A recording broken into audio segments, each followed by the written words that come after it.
Rahul cutting চুল shirting কানে পড়ছে দুল, পাড়ার লোকের নাম রাখছে তার পাঙ্কু আবুল।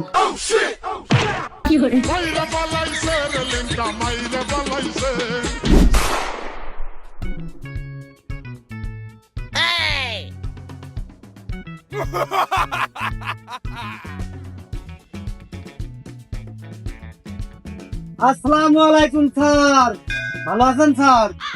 দাঁড়ান। ওয়ালাইকুম আসসালাম আকরাম।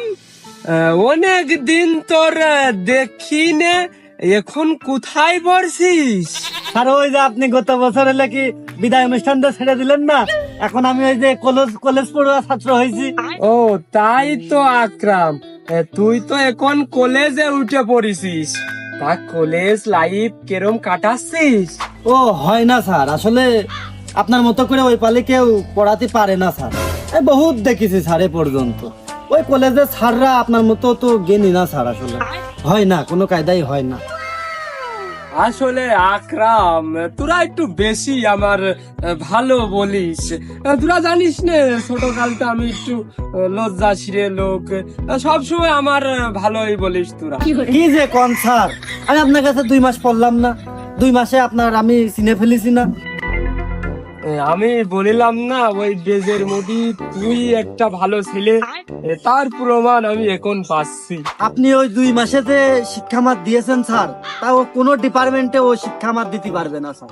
আসলে না আকরাম, তুমি এবারটা একটু বেশি বাড়িয়েই বললে। আমার চকি একমাত্র আপনি এলো সেরা স্যার।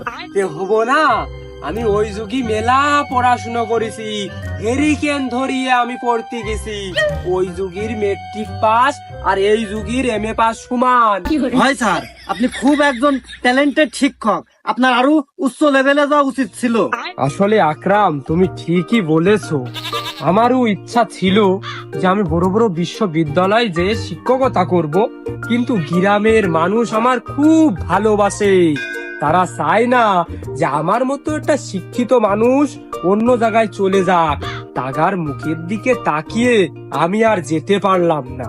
জি স্যার, ওই আরেকটা কথা, আমি ওই যে কলেজে ভর্তি হয়েছি স্যার, আমার তো পড়াশোনা করার দরকার। এখন আমার ওই অন্য কোনো শিক্ষক স্যার পছন্দ হয় না। এখন আপনার বেজে যদি আমার একটু ডাক দিতেন স্যার, খুবই ভালো হতো। আসলে আকরাম, তুমি তো জানো আমি 5 পর্যন্ত পড়াই। এই সর্বোচ্চ টাইনে টুইনে 9-10 হবে। তবে কলেজের পড়া তো আমি কিছু জানি না আকরাম। কি যে বলেন স্যার, আপনি ওই আমলের সেই সময়কার ম্যাট্রিক পাস না,